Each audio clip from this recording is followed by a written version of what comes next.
here's a scenario you might be familiar with. It's Friday, 10 p.m. You may have had a stressful week. You may be tired.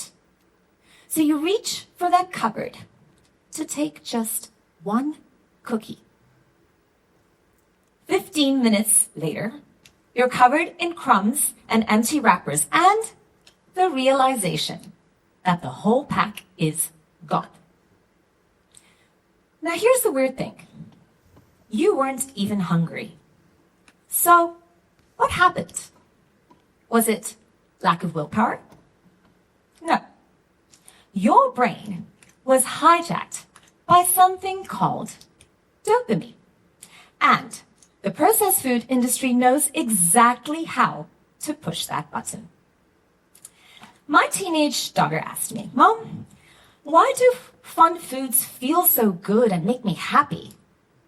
Now, for some context, in our household, we don't like to put any foods on a pedestal or demonize any foods. So we refer to junk foods as fun foods because there is a place and time for these in a balanced diet as well.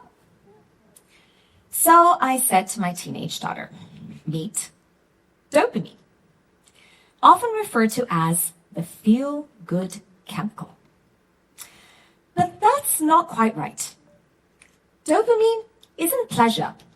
It's motivation. It's your brain's way of saying, yes, that felt good. Do it again. And processed food industry, the food companies know exactly how to make you want that food. They've hacked it. And their favorite tool, ultra-processed foods. A magic combo of sugar, fat, salt, additives, preservatives, fillers that send your brain into a frenzy of more, please. But it's a trap. There are scientists whose sole job is to create food that people want to eat. Trust me, I was one of them. They test crunch sounds, melt rates, the perfect bliss point between sugar, salt, and fat. They create the perfect mouthfeel, the perfect smell, the perfect look and vibrant colors. They actually engineer the melt rate that a chip melts away into your mouth. That melt rate is actually engineered so that your brain is led to believe that you haven't eaten much at all. According to Harvard Medical School and several medical journals like PubMed, hyperpalatable foods activate a reward center in your brain similar to cocaine or nicotine. Let that sink in. So I said to my teenage daughter, it kind of works like this. You're tired, maybe you had a bad day, and your brain wants a pick-me-up. You see that cupcake, that pack of crisps? Dopamine fires up before you even have a bite. That's anticipation. Then you take that bite. Dopamine spikes again. Now your brain associates comfort, relief, or reward to that food. So every time that you're sad, anxious, maybe tired, bored even, your brain is going to crave that food. Add stress to the mix. Cortisol rises up. Now, your body didn't need it, but your brain expects that hit. So when cortisol rises, you go into what scientists refer to habit circuits. You're reaching for that food before you even realize it. Autopilot. This is a feedback loop, one that's hardwired to repeat. So Eating these processed foods, the consumption and the impact it has on our bodies is well beyond just weight and diet. It is about mental health, about focus, mood, energy, things we want for our children and for ourselves. The ultra-processed food consumption is associated to higher risks of anxiety, depression, inflammation in the body, especially the gut and the brain. Changes in the gut microbiome. Now this is key. Our guts are directly connected to our brains. And when I mean directly, they're literally connected by one important nerve called the vagus nerve. And you may have heard, or not, about the gut-brain axis.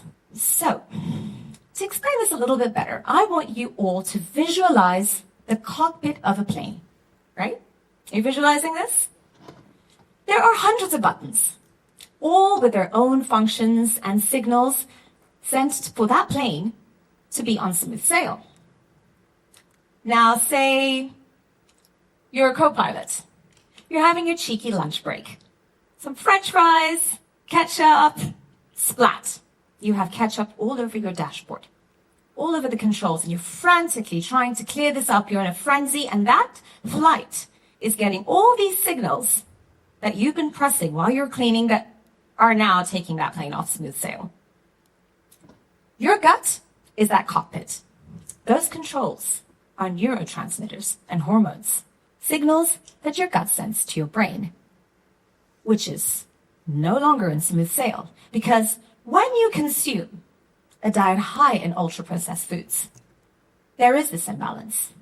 The signals sent to your brain are no longer in balance.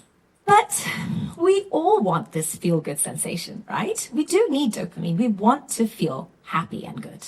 So what do? I like to give my children actionable takeaways, easy things to remember. So first I start with awareness. Remind them that fun foods are not just bad habits. They're chemistry and biology. And the good news is our brains are plastic. You may have heard of neuroplasticity, so we can learn and unlearn. The key here is to rewire. I like to use the acronym W, W, W, W. 4 W's. Easy to remember. W number 1, why? Question, why are you reaching for that food? Is it hunger? Is it habit or boredom? Be mindful. Second W, wholesome. Wholesome foods. Give your body what it actually needs to feel happy. And that means feeding the gut.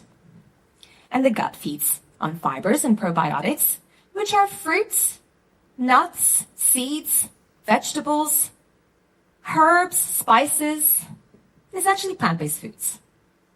Because the gut, I'm not sure if you know, is where a lot of hormones are produced, not just the brain. For example, serotonin. 90 to 95% of serotonin is produced within our guts, is synthesized within our guts, if I were to be precise. Not in our brains. So the gut is essential. Wholesome foods. Feed the gut to think better and feel better. Third W, well-being. It's not just about diet. Our body needs nature, sleep, connection, laughter, nutrition, hydration, and movement. A holistic approach to well-being, to feeling good. Fourth W, worthy. If you are to reach out for those fun foods, which we all want to on vacation, savor every single little bite. Appreciate the textures, the colors. It's called mindful eating and helps you towards not binge eating. Because let's face it, dopamine was never the enemy. It just needs the right playlist. And broccoli may not be as appealing as candy, but it won't deplete you, it won't crash your mood, and it won't hijack your brain. Hope I have spiked your dopamine the right way. I'm Kripa, chemist, researcher, and nutrition scientist, but above all, a mom of 3 wonderful children who refer me to as 15-minute mom. Thank you for being here tonight.